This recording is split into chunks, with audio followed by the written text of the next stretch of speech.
He thought he understood them. Timothy Treadwell lived among the grizzlies of Alaska for 13 summers, believing he had earned their trust, that he was one of them. What began as a passionate mission to protect wildlife slowly turned into an obsession that blurred the lines between man and beast. He shot hundreds of hours of film, documenting their every move, and saw himself as their protector. But nature was indifferent, and on one fateful day in 2003, that indifference turned deadly.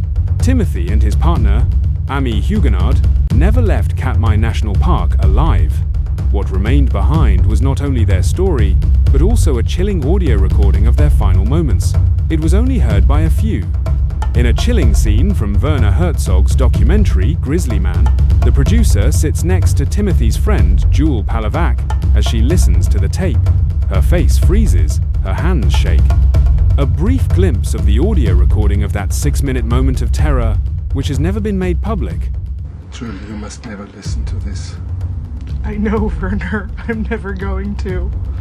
That sentence opened the door to a haunting tragedy. To understand what happened, we must enter Timothy's world, his passion, his fall, and the mistake that cost 2 lives.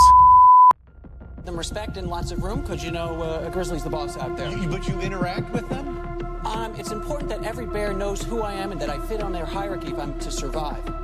Timothy Treadwell was born in 1957 in Long Island, New York.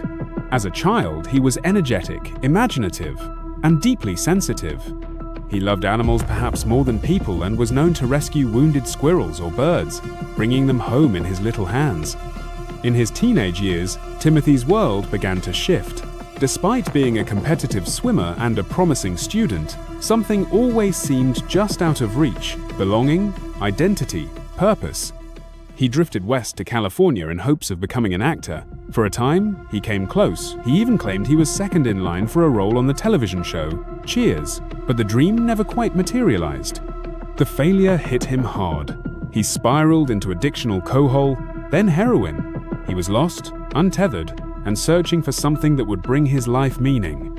That something came in the form of a bear. A trip to Alaska in the late 1980s changed everything. Timothy encountered a grizzly in the wild and described the moment as a rebirth. The vast wilderness, the raw presence of nature, the silent gaze of the bear, he felt a calling. From that point on, he dedicated his life to protecting them.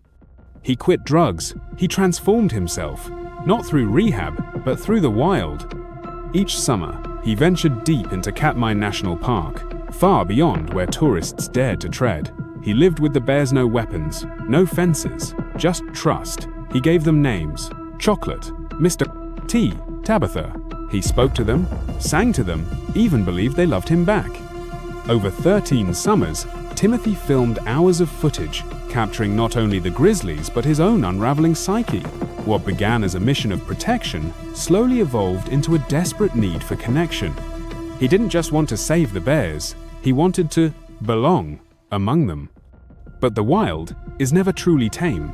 As the summer of 2003 drew to a close, something had changed in Timothy Treadwell. He was no longer the calm, charismatic nature lover seen in the earlier footage. He was increasingly unstable, emotionally fragile, spiritually frayed, and dangerously obsessive. In one of the last known videos, Timothy turns his camera toward himself, his face contorted with anger, his eyes bloodshot, his voice cracking, as he curses the National Park Service. Government flying over a grand total of 2 times in 2 months. How dare they? How dare they challenge me? How dare they smear me in their campaigns? How dare they?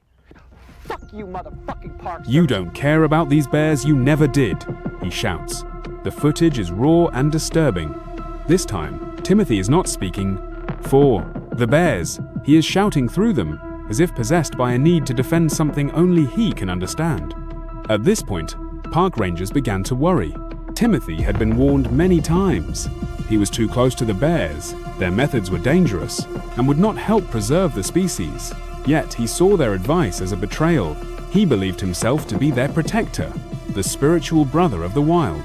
That summer, Timothy had returned to Katmai later than usual, testing the limits of his safety. Most of the bears were preparing to hibernate. Food was scarce. The remaining grizzlies were hungrier, bigger, and more aggressive. Yet, against all reason, Timothy chose to stay with his girlfriend. Amy Huguenot. Amy had reservations. She secretly confessed to her friends that she was afraid of the larger male bears that had begun to appear near their camp, but she remained loyal, perhaps too loyal. In October, their camp stood alone in the vast Alaskan wilderness. There were no tourists, no rangers, only the wind, the trees, and the shifting shadows of restless predators. Timothy recorded in the final hours of his life that he spoke of betrayal by the park, by the world, even by God. He seemed paranoid, whispering of conspiracies, but still clutching his camera as if it were the last tether to his goal. He didn't know it yet, but a bear, a large, old male, had already begun to circle the camp. This past summer wasn't the culmination of a dream. It was the slow unraveling of a man who had loved too recklessly, stayed too long, and misunderstood the line between nature and myth. It was a tragedy in slow motion, ending not in a heroic moment, but in a silent chase through the cold Alaskan twilight. Timothy believed he had saved the bears, but in the end, the bears didn't know that. On their last night, a large, unfamiliar grizzly approached Timothy and Amy's camp. Timothy tried to scare it off, but this time it didn't work. The bear charged. The terrifying encounter was captured on a 6-minute audio recording that was never made public. Amy screamed, struggled, tried to save Timothy, but it was too late. At 1:10 the next day, pilot Willie Fulton arrived to pick them up. Usually Timothy would radio him, but this time there was silence. Fulton sensed something was wrong. As he approached the camp, he saw a bear. He ran as the bear approached him and barely escaped in his plane. When he got back on the plane, he looked back and saw the bear standing over a human body. Authorities later found the destroyed campsite, human remains, and 2 bears that had to be killed. The still working tape had recorded everything. Among the items recovered was a tape, the final terrifying moments of their lives. In one powerful scene, filmmaker Werner Herzog listens to a short section of the recording with Timothy's friend, Jewel Palovak. Here's a short clip from the tape. I hear rain and I hear, Amy, get away, go away.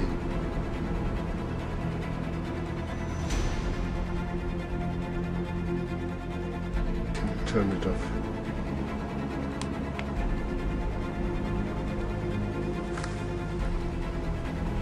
Truly, you must never listen to this.